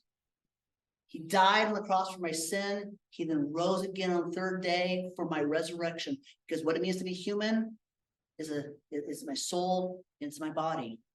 That's what God made me as. I'm a human being. And one day he will return and I will get to live with him forever in a new resurrected body. Simple as that. And then, of course, that's then the responsibility of the person you're talking to then ask certain questions about who that God is, if they want more detail, or who more about Jesus, more about what it means to then live that Christian life. But I'm just sharing the gospel at the very basic level. But what did Paul do in Romans? He gave the bad news first. Separation from God. No one's righteous. Not even one. And therefore, then he gets into the good news about what Jesus then did, how we have Christ's righteousness. That's all big fancy theology that we can get into after I give the simple, here's the gospel. That's how I would approach it, because do you know how easy it is for me to just go deep into the theology? Yes. Oh, you have to believe that the pure act of existence caused the whole universe to come into being. And therefore, through my existence, by participation with the pure act of existence, the very act of existence took on humanity's form and flesh and died a crucifix way so that he could provide me justification, sanctification, so I can have a resurrected life with him. I shared the gospel, but boy, they had no clue what I just said. So my goal in a very short time is just to have just very basic idea. There's a creator God, He made everything. We're separated from God. He took on human flesh. He then lived a righteous life. He then, was able to die on the cross for me, resurrect for me, and I get to live with him forever in the end. And I can then expand upon anything that then asks. I would say from my perspective, it is not your job to give them a theology 101 class at the very beginning if they're asking that question. But if they're asking to go deeper, then go deeper. And I have to remind myself that because everybody who knows me knows I can go very deep, very quickly. And so I have to be able to present the gospel in the most simplest way. Otherwise, the junior hire that I'm going to go this summer to go talk with, they're not going to understand what a word I said there about pure active existence and causation, sustaining. They're not going to understand a word I just said there. But if they ask me what it means for God to be the creator, then I can go deeper. Does that kind of help? Or are you looking for something more specific than even that? Well, I think it's helpful, but I'm curious about how you would handle the issue of whether or not they need to make a personal decision to accept or reject. Do you think that's needs to be part of that conversation or not? I mean, not that you want to force that issue at that moment, you probably don't, but at some level, wouldn't it be, in your opinion, or not, necessary to bring up the point that at some point you have to make a personal decision to accept or reject what Jesus did? Sure. This is my personal preference, so you don't have to agree with it. You can definitely bring up the idea of the personal response in that regard. But the way I see Paul and the early apostles teaching is they present the gospel and people respond from the gospel itself, not that they presented a message of saying, now do you accept this?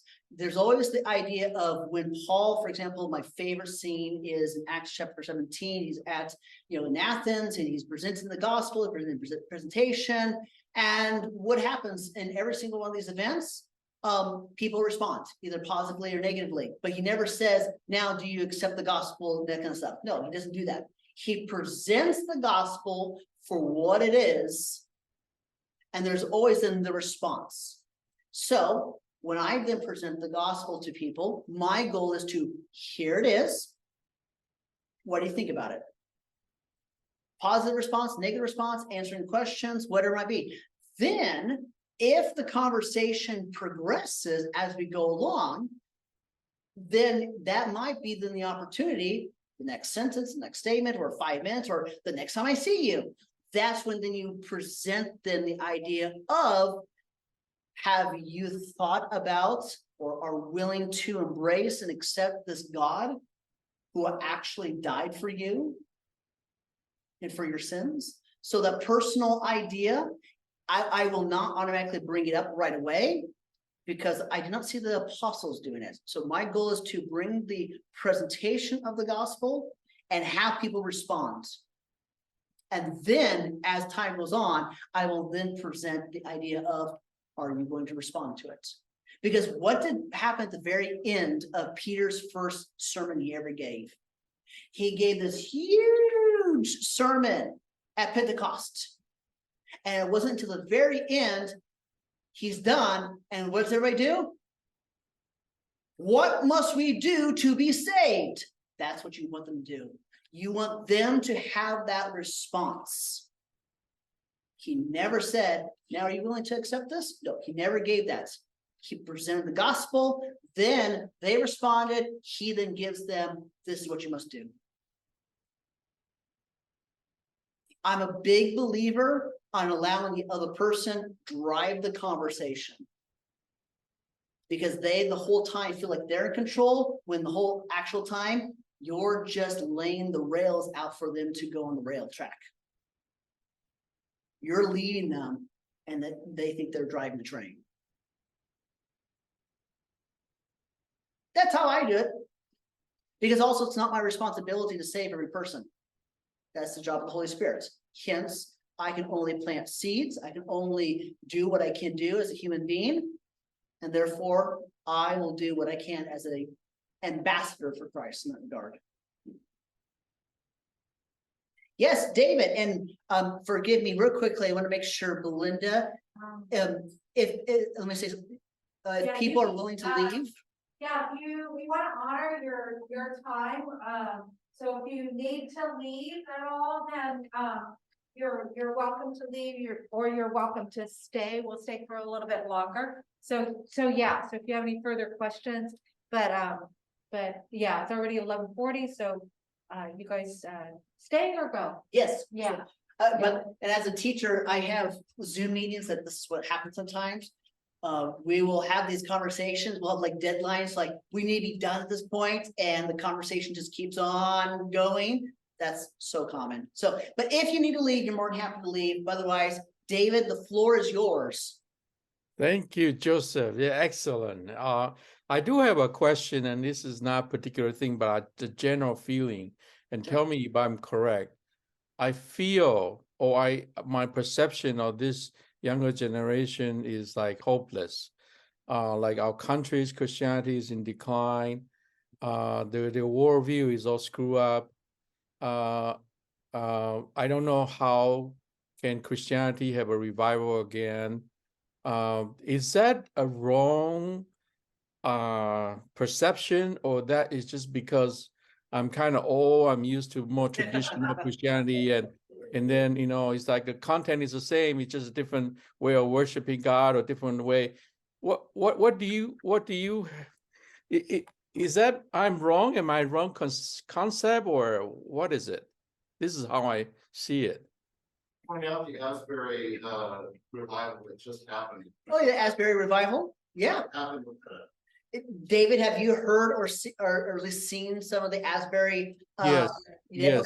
Okay. Yes, I do.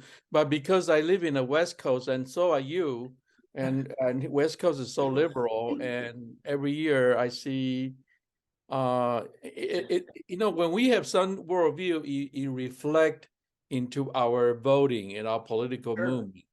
Now, Christianity is not the same as politics. I understand that, but and even if I look at my church and even the college campus, it seems like these young people, how many of these young people really understand the gospel? How many of them really love God? I kind of have a general feeling that it is going decline. Am I true? Do I have it wrong? As a fellow West Coaster, I will definitely say your feelings are absolutely valid, because that's exactly how I feel. You mentioned earlier something about like no hope or something like that. I think it's a hopelessness, something like that nature. And that's where I have found many of my own students, whether or not they express it that way, they're typically saying is, there's nothing about living as an American that gives me a reason for why I should be proud of America. And I have, in my studies, have taken to notice this, because we no longer as a culture have something called a meta-narrative. Big fancy terminology here. Just means that we don't have a story that we tell ourselves as Americans. We used to have a story that we told ourselves, and we all agreed with that meta-narrative. But I don't see that meta-narrative for my generation and younger. The idea of the American dream, having a nice house, white picket fence, having a nice place where you can have your kids go to school right down the street kind of thing, gone. I don't think there's a single one of my students who actually believes that they can actually have that. So there's this hopelessness about what it means to be an American. Okay, there can be more of that political aspect. But in regards to for the Christian, well, they're impacted by their culture. And unfortunately, a lot of the younger people there that are having those same type of feelings, they're not going to be looking at the gospel as, oh, I just have so much hope for the future. They may have hope for the future of where they're going to go when they die. but they don't see how the gospel bridges the gap then into their modern day life. And that's where I find in my classrooms, students don't see it. They don't know how they could actually have hope in their present life while being a Christian. Why? Because their culture is going down the tube. Now, you got to think about this too, is being a Christian who actually knows what they believe in and actually lives what they believe, lives as their faith demands and requires of them. That's like countercultural today. That's completely the oddball now. So why be odd? Why do you want to live like an odd person? Don't you want to go with the culture? Don't you want to be with the crowd? I can tell you right now, those that came to the RTB meetings, you're oddballs. You're strange. Amen, brother. Exactly.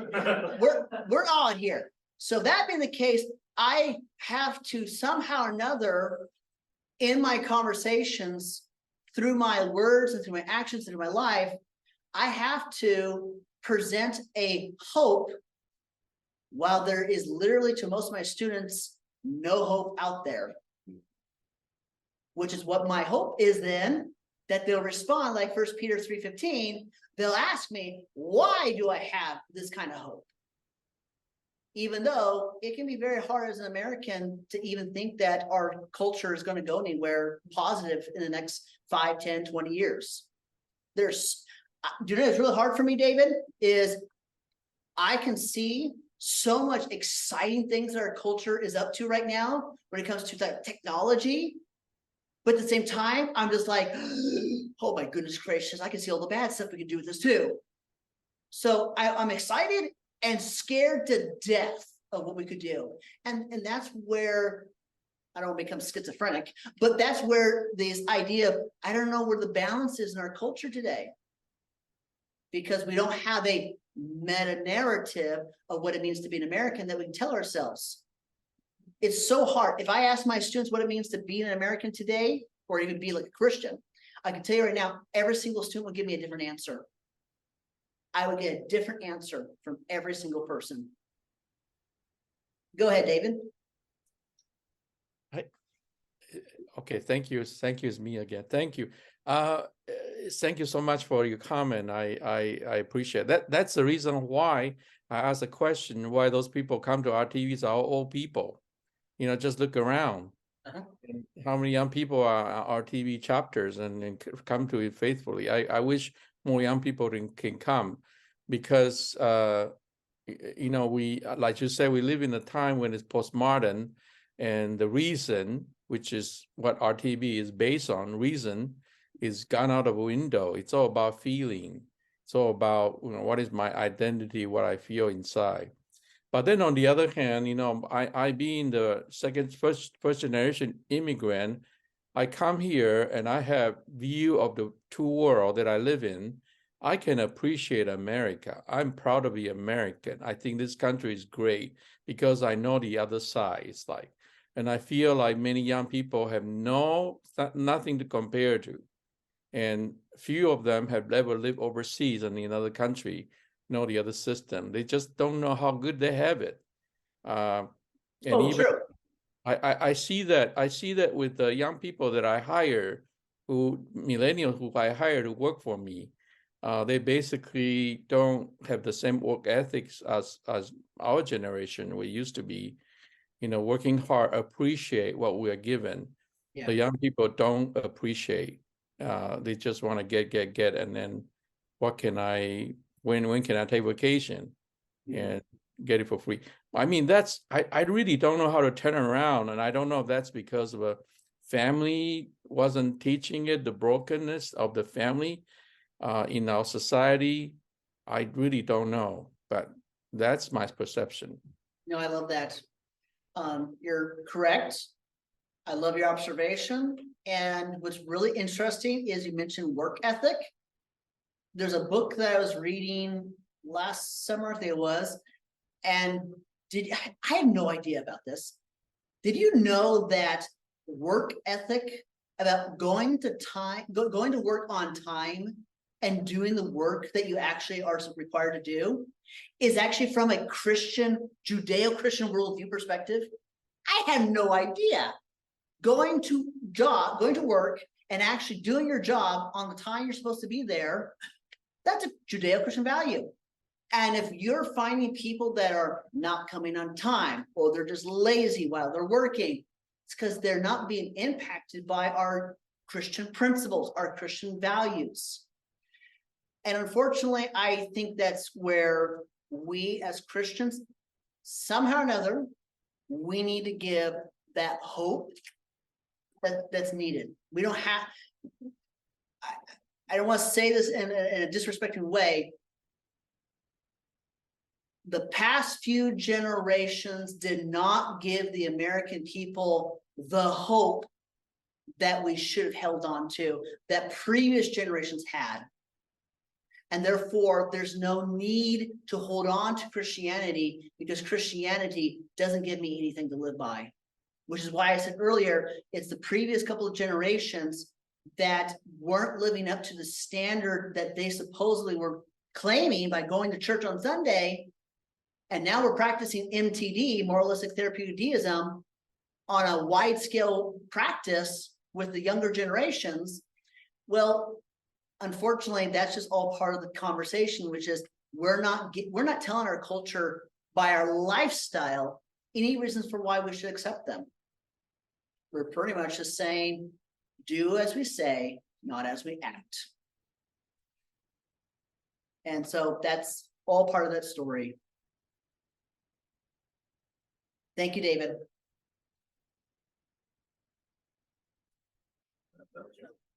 Yes, I'm sorry, Jonah, we got somebody here. Yeah, you know, what you're mentioning there is, you know, is very true. And I think, you know, like as I was growing up in Josh's youth group as well, and even, you know, younger, like it was very obvious to me that, you know, a lot of what we were doing, at least as a church, was very like, hey, like, let's get people here because this is a social thing.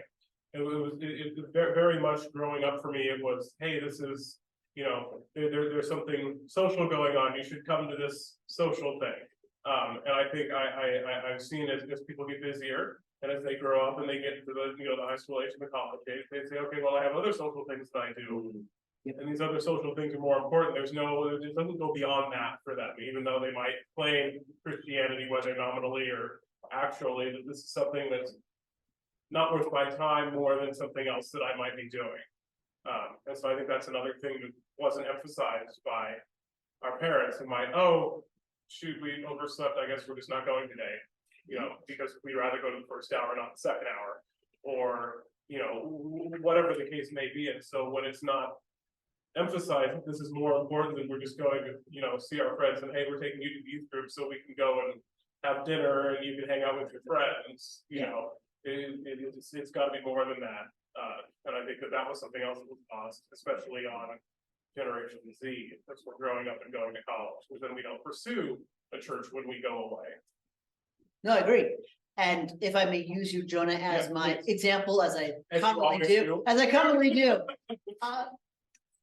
Jonah being an example here of recognizing something that he made reference to one of my classes. He took one of my classes, the Old Testament class that I teach. And one of the things that shocked me was actually in his reflection paper.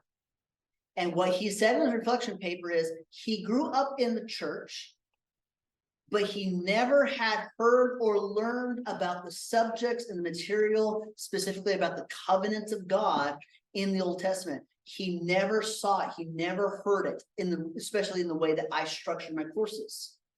Well, that would be an illustration of simply saying is, we're not preparing the next generation to go into a college setting who can then answer a question that their atheist, skeptical, or other religious believing professor has to say about something. It is very easy to have a lot of my students simply say, well, I grew up in the church, but I don't anymore because I actually have work that day. Or, you know, my family, we had it as a priority, but then about 2 years ago, maybe related to COVID, couple of years ago, we stopped going to church and we just never have gone back. And sure, I claim to be a Christian. I don't read my Bible, I don't pray, I don't fellowship with other believers, but maybe I'm a Christian. And you know what's so sad about that? Then people outside the church will meet people who claim Christianity, and the person does not live by a Christian value system at all, and then they give Christianity a bad name. When I talk to students, I actually ask them if they're consistent with their belief system. So, as an illustration, non-Christian student here, there was a student of mine, she was a Buddhist. And so in the conversation we were having, I was defining the word religion.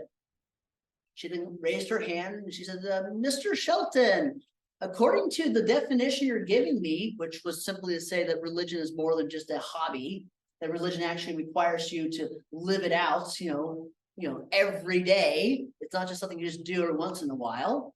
She says, am I a Buddhist then? Now, as a teacher, that's always a scary question because you're like, oh dear, am I about to make somebody realize they're not practicing a particular religion?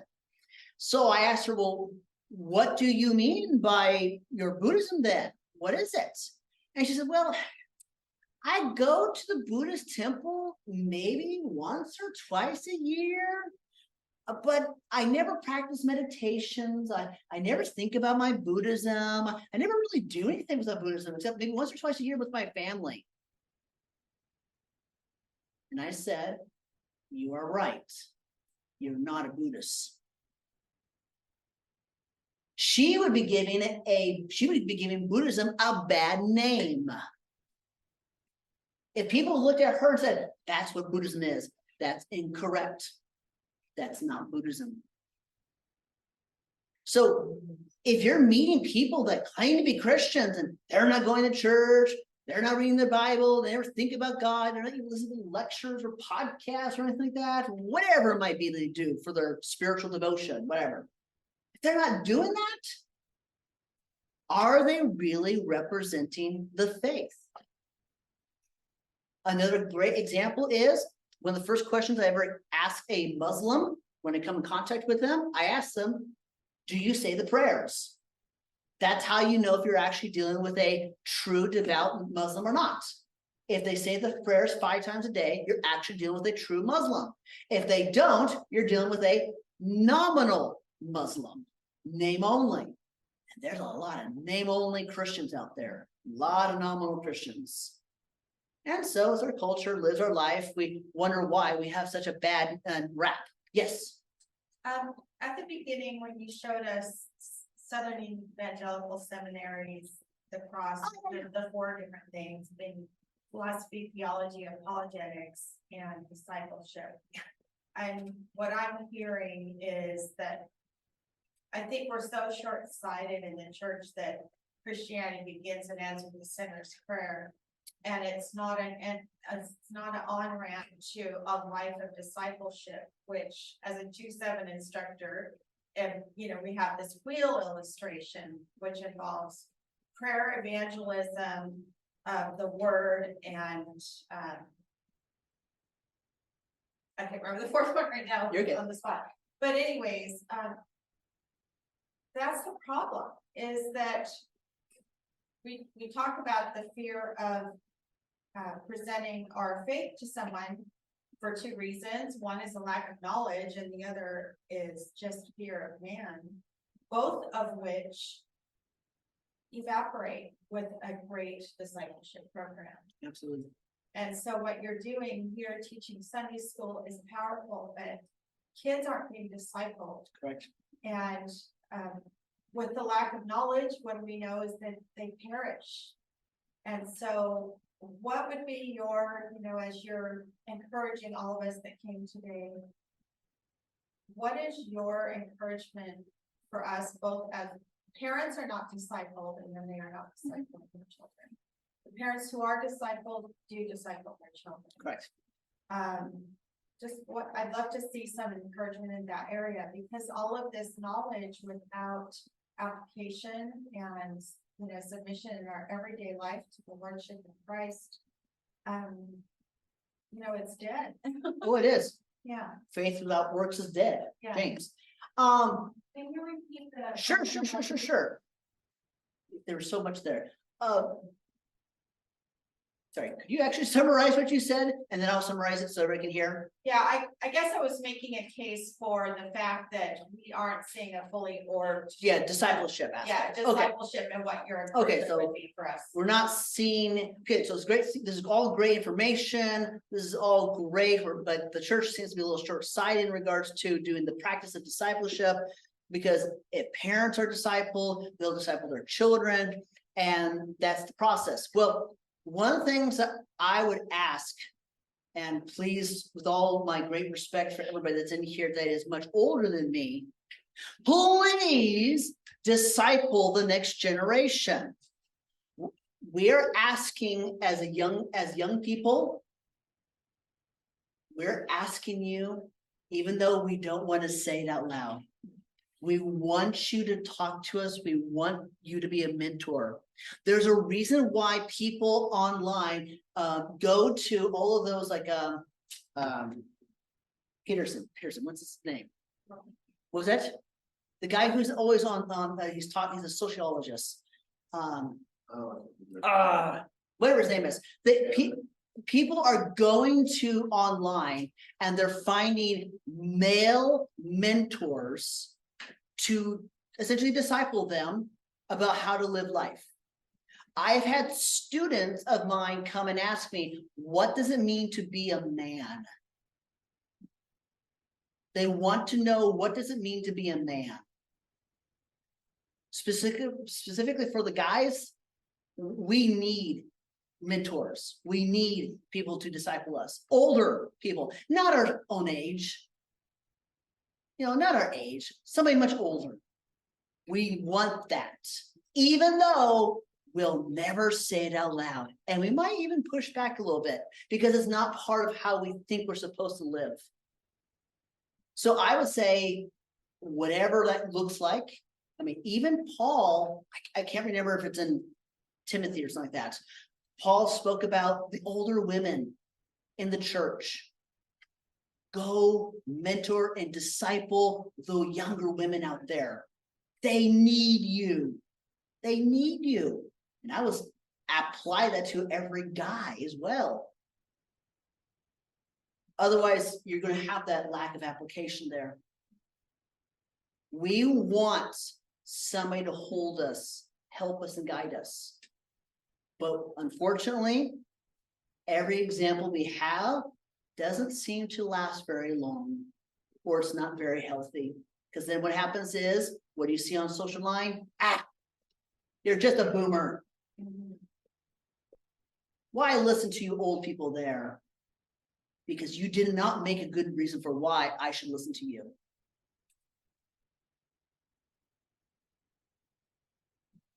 Oh, yes, Belinda.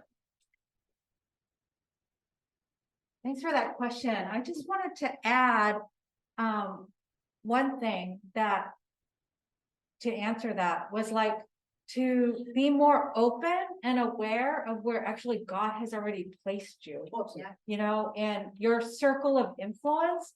Because I remember I kept thinking, okay, I'm taking all these RTB classes, I'm preparing, I'm doing all of that.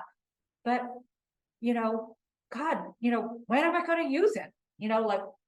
But the thing was that in my mind, I was picturing a small group that we get together and such like that. And funny thing is that, as I kept asking that question, because I was like, come on, when do I get to use it?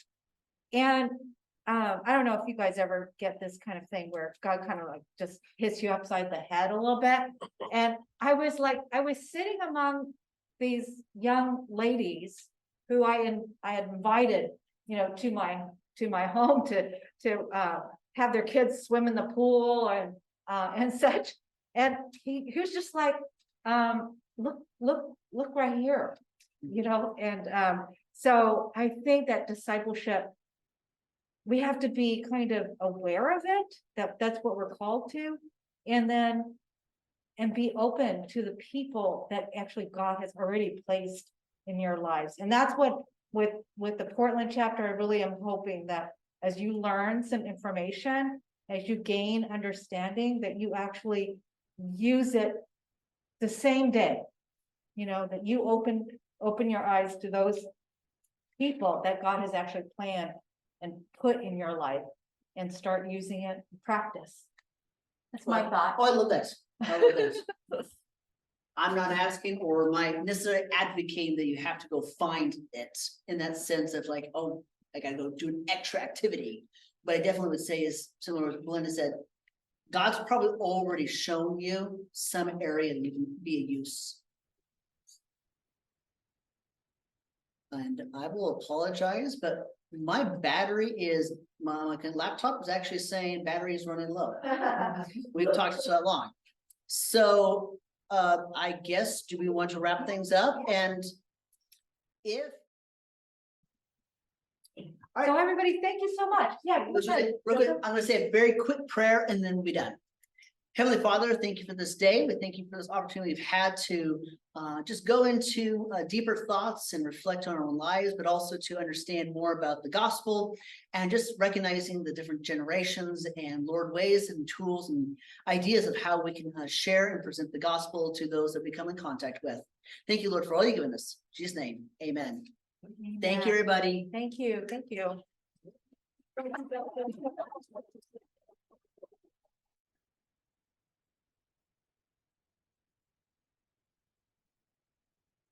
Thank you, online friends.